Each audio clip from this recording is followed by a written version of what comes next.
Estamos com o professor Humberto, ele que vai responder o nosso questionário, atendendo o nosso grupo. E eu vou começar as perguntas. Doutor Humberto, qual a função do perito contador? Bom, primeiramente, bom dia, Gorete. Bom dia. É sempre um prazer, sempre precisar. Estamos à vontade. Eu já, para vocês me utilizarem nessa parte, nessas questões acadêmicas, né? A academia é muito importante para todo mundo, né? E eu estou inserido também nesse contexto, apesar de profissional, também atuo na área acadêmica como docente, né? E é sempre importante, podem contar comigo sempre. Bom, em relação à parte do perito contador, a principal função deste profissional é em relação a uma lead, né, ele é que é o principal responsável por demonstrar em forma de cálculos como será desvendada, digamos assim, essa lead. Exemplo, suponhamos que seja uma ação civil, um processo de sistema financeiro de habitação. O mutuário entra contra a Caixa Econômica, por exemplo, dizendo que o cálculo da sua prestação está abusivo. Cabe então ao perito, aí nós temos dois, o perito assistente e o perito da Justiça, nomeado pelo juízo. Cabe então a esse perito a função de efetuar todos os cálculos com base na legislação e provar para o juízo se aqueles cálculos estão ou não de acordo com toda a legislação vigente. Certo. Vamos à pergunta número 2. Quais são as características que um perito contador deve apresentar para mostrar que tem competência para a execução do trabalho?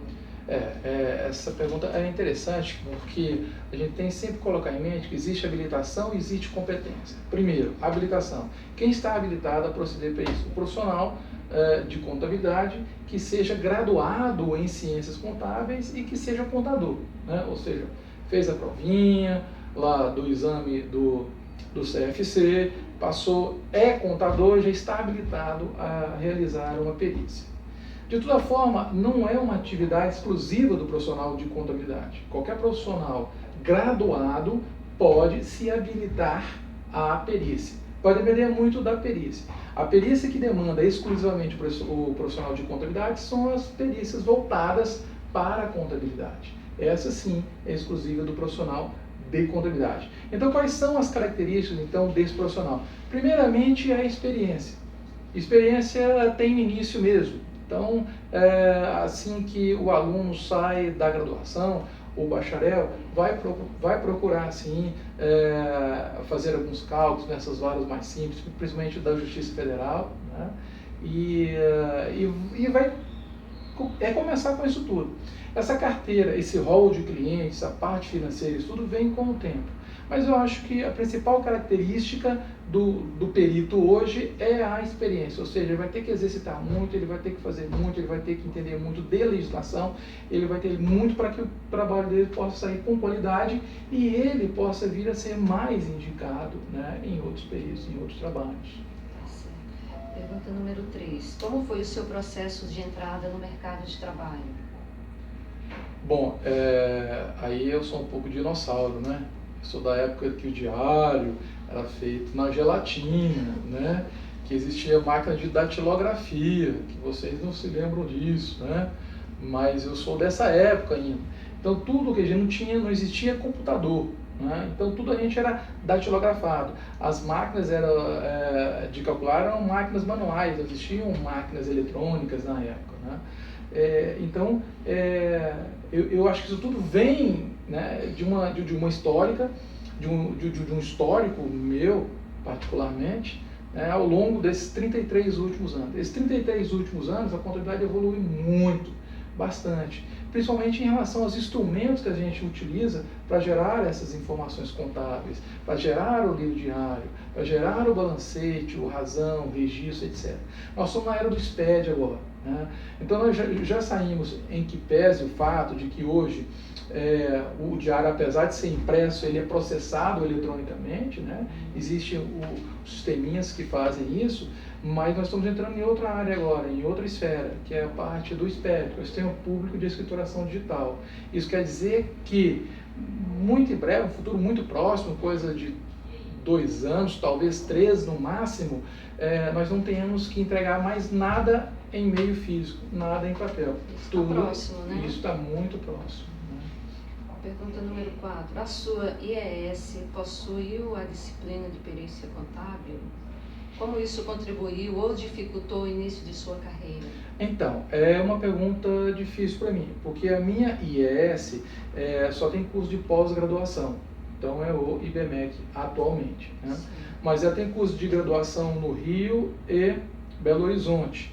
E os cursos de graduação no Rio e Belo Horizonte em Ciências Contábeis possuem sim as disciplinas de perícia contábil. Pergunta número 5. Após a graduação, foram necessários cursos complementares para que fosse possível exercer a função de perito contador? É que o ensino é sempre importante, né? Tecnicamente, legalmente, não há necessidade de você ser um especialista para exercer a parte de perícia, né? E sim algumas nomenclaturas, ou seja, algumas regrinhas. Por exemplo, seria de bom tom que os profissionais se filiassem ao IPCOM, né, que é o Instituto dos Peritos Contadores, né? Hoje existem reuniões periódicas que esses profissionais se encontram para deliberar sobre assuntos relacionados à parte de perícia contábil, inclusive, né? Mas tecnicamente não há necessidade. O que há necessidade, sim, é da experiência e do exercício da profissão para que você possa prestar o seu serviço com qualidade. Agora, é muito importante que você esteja sempre atualizado, né? Sempre fazendo curso, uma especialização, uma pós-graduação, lato sensu que seja, né? Aqueles que quiserem avançar para a área acadêmica, fazer o mestrado, né? E depois o doutorado, quem sabe, né? Então é sempre importante você estar sempre atualizado. O conhecimento jurídico é importante para a formação do perito contador? Ah, não tenha dúvida, né? Infelizmente, para que os cálculos possam sair perfeitos, muito próximo da realidade, há necessidade, então, de interpretação da legislação. Né? Então, o perito então, sempre trabalha conjuntamente, matemática e a legislação. Então, principalmente trabalhista, né? Mas na área civil também, tributária, então nem se fala. Né?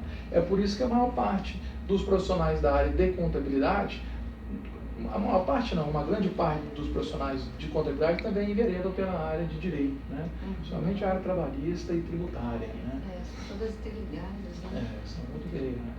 Fale alguns dos desafios a serem enfrentados na profissão de perito. A profissão de perito contador, nossa, eu acho que tem muito. Eu acho que o primeiro deles talvez fosse a especificação do profissional que irá trabalhar em determinadas áreas. Se você é profissional de contabilidade, só você pode exercer tais e tais profissões. O que ocorre hoje no mercado é que a maioria de outros profissionais, seja graduado em odontologia, né, está enveredando para a área de perícia, mas perícia com cálculos trabalhistas, contábeis e tudo. Então, como o profissional de contabilidade é o profissional que desenvolve as folhas de pagamento das empresas, que apura os tributos das empresas, que faz os registros contábeis, que na maioria das vezes também entra no direito comercial, né, no direito empresarial hoje, com a abertura, baixa, continuidade das empresas, talvez este profissional seja o profissional mais habilitado a lidar, né, com essas leads envolvendo esses cálculos dessas áreas, trabalhista, tributária, previdenciária, né, e de direito empresarial. Talvez seja o profissional. Qual foi o caso que marcou sua carreira? O caso que marcou minha carreira foi uma perícia. Nós entramos como assistente técnico dos assistentes jurídicos da União, né, do Brasil inteiro. Isso ocorreu há uns 16 anos atrás. Foram 1.200 e poucos autores, né, e era sobre um processo de representação mensal na época. e nós fechamos esse processo. Demandou muito esforço, porque os assistentes jurídicos da União tem no Brasil inteiro, né? Então, tem advogado da União no Acre, no Rio Grande do Sul, Brasília, né, que tem a maior parte deles, quase 50%, mas o restante está lotado no Brasil inteiro. Então, foi um processo legal. Todos têm que enviar a documentação e tudo para a gente poder proceder aos cálculos, né? Emitir os laudos e tudo. Então foi o maior processo que nós pegamos aqui no escritório desde isso. Temos 15 anos. Depois nós pegamos novamente essa mesma turma dos assistentes jurídicos da União, dos advogados da União hoje, agora recentemente em processo de 28,88%, né? Então, só que o número é menor, foram 600 e poucos autores, né? E hoje a gente já contava mais com o apoio da informática, então hoje ficou mais tranquilo, ficou menos trabalhoso, digamos assim. Qual a importância da experiência na formação da carreira como perito? Então, como eu já havia sinalizado anteriormente, a experiência é tudo. O que vai te dar, né? O que vai gerar qualidade no seu trabalho é a experiência. É a forma de como você faz, de quantas vezes você fez. É um exercício, é como matemática. Se você não exercitar, você não vai aprender, né, a resolução dos problemas. A seu ver, a perícia pode entrar como ferramenta decisória para o trâmite da ação ou apenas como ferramenta complementar? Não. Dependendo da BID, né, que principalmente envolveu resultados financeiros, o perito é de suma importância. Ele que vai embasar o julgamento do juízo. Tanto que o próprio juiz ou as partes pedem a perícia para poder, né, ajudá-los na tomada dessa decisão. Não tenha dúvida. Que conselhos o senhor pode dar aos novos graduandos que desejem seguir a carreira de perito? O conselho é que vocês comecem a distribuir o currículo de vocês nas secretarias das varas aí, iniciar pela Justiça Federal, aqui tem muito, né? Se tem algum contato, isso é mais indicação e tudo, né? E não deixar que vocês se desvirtuem em relação aos honorários profissionais. Estabeleça, o próprio IPCOM tem o valor mínimo de hora-aula, que isso pode causar um certo aviltamento de honorários, né? Então não leiloem a profissão de vocês, né? Então esse aí é o recadinho, talvez. Então é isso, gente, nossa entrevista com o Dr. Humberto. Dr. Humberto, muito obrigado pela sua grandiosa e valorosa participação no nosso grupo, que a gente está, nossa contribuição no final de nosso curso para a Universidade Católica de Brasília. Muito obrigada. Não, de que fiquem à vontade, estamos à disposição. Parabéns a vocês pela iniciativa, parabéns ao professor. Um abraço ao professor da área de perícia, né? E quem sabe a gente se encontra novamente aí nesses caminhos, né? Ok. Obrigado a todos, bom dia.